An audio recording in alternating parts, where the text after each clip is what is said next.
Habang nagpapagaling pa si Jason Tatum, may isang Celtics na hindi naghintay ng spotlight. Inangkin niya ito. Yan ay si Jaylen Brown. Siya na nga ba ang bagong main man ng Boston Celtics ngayon, mga idolo?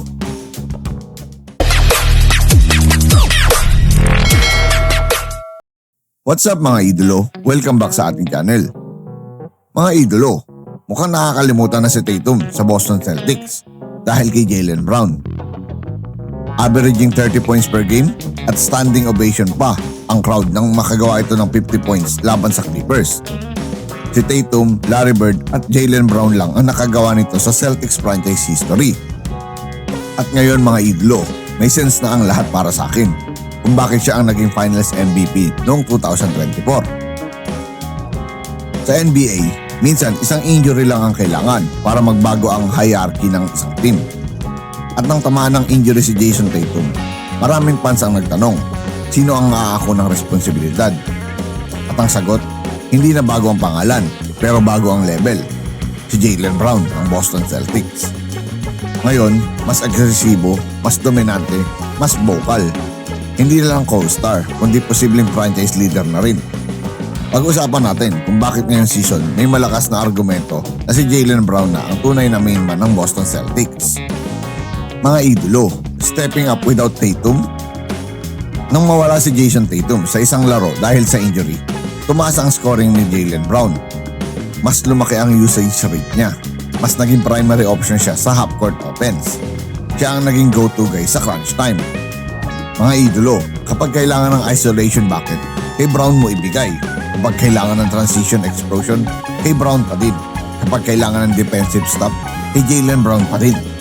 At mga idolo, ngayong season, kabilang sa achievements ni Jaylen Brown ang NBA All-Star Selection, top scorer ng Celtics sa ilang stretch ng season, 20 plus points per game average, multiple 30 points game, elite efficiency sa mid-range at paint, improved playmaking numbers, defensive versatility laban sa top wings, clutch performance sa tight ends, one of the team leaders sa minutes played, strong two-way impact metrics. Mga idolo, mas naging complete player siya. Hindi na lang siya scorer. Mas naging facilitator siya. Mas naging decision maker. Mas naging defensive anchor sa perimeter. Mga idolo, offensive evolution niya. Dati kilala si Brown bilang athletic slasher. Ngayon, mas controlled ang dribble. Mas consistent ang 3-point shot. Mas lethal ang mid-range pull-up niya. Mas mature ang shot selection. Hindi na siya puro athleticism. Skill na ang bumubuhat sa laro niya. At kapag ikaw ang pinaka-consistent scorer habang injured ang superstar o co-superstar ng team, mas legitimacy ang claim mo bilang main man. At ngayon mga idolo, ang defensive leadership. Isa sa pinaka-underrated sa laro ni Brown ay ang defense. Kaya niyang bantayan ng elite wings, athletic guards, physical forwards. Sa panahon na wala si Jason Tatum, siya ang nag-set ng defensive tone. At tandaan, ang pagiging main man ay hindi lang tungkol sa scoring. Ito ay tungkol sa pagiging tone setter. At dyan magaling si Jaylen Brown, mga idolo. Mga idolo, ang debate ngayon, 1A na ba siya? Sa loob ng maraming taon, malinaw ang lahat. Tatum ang number 1. Jaylen Brown ang number 2. Pero ngayon, mas naging aggressive si Brown. Mas naging consistent sa pressure moment. Mas naging physical presence sa paint. May mga laro, siya ang pinaka-stable option. Hindi ito tungkol sa pag-agaw ng trono, mga idolo. Ito ay tungkol sa pag-prove na kaya niyang buhatin ng team kapag kailangan. At nagawa niya ito. Mga idolo, the mental shift.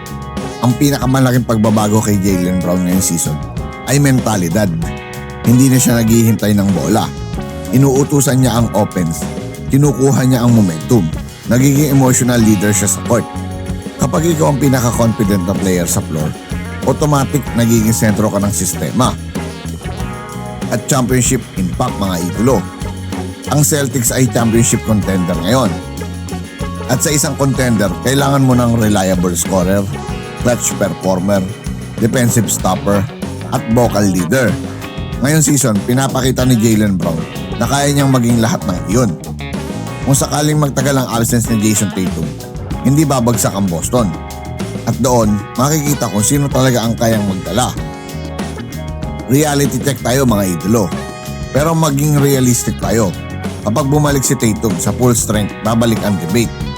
Hindi ibig sabihin na nawawala ang pagiging superstar ni Tatum dahil sa injury niya. Pero alam naman natin na pag na-injury ang player, hindi na ganun kagaling at hindi na ganun kakonsistent ng laro dahil mas iniisip na nila paano kung mangyari ulit sa akin tong injury na to. Masakit. Yun ang pinakamahirap sa isang player na na-injury na mga idolo. Pero ang malinaw ngayon mga idolo, hindi na pwedeng maliitin na si Jaylen Brown. Hindi na siya sidekick lang ni Jason Tatum. Isa na siyang legitimate franchise level option. At kahit lumipat pa siya ng team o prangkisa, kayang-kaya niyang magbuhat. Mga idolo, sa NBA, ang pagiging main man ay hindi lang tungkol sa talent. Ito ay tungkol sa timing. At habang injured si Jason Tatum, hindi nagpatubili si Jaylen Brown. Inangkin niya ang responsibilidad, inangat niya ang laro niya. At pinatunayan niya na kaya niyang magdala ng isang prangkisa.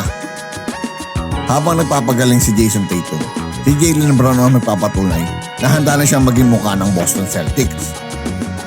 A clip of 40 plus.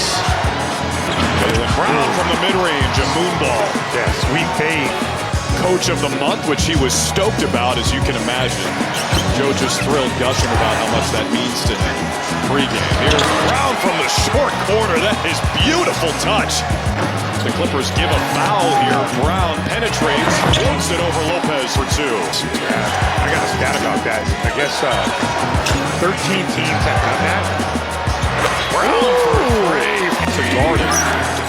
But he returns on his fourth game back. Brown the fadeaway. Be aware of helping on the drive as well as guarding Collins. Brown over the top of left. Radio guy, he said that AI upgrade is wild. It's Jaylen Brown, 55% from the floor. Two elite offensive players. Brown, a fake, and that drops it in with the left. Kawhi 5 for 13, 18 points. Brown, that's good. Look at Simons on the glass. Here is Brown. 2 away from 30. There it is. Another 30-piece from Jaylen Brown. Self-shoot 55%. Both above 40 from deep. Jaylen Brown. Both above 40 from deep. Jaylen Brown again.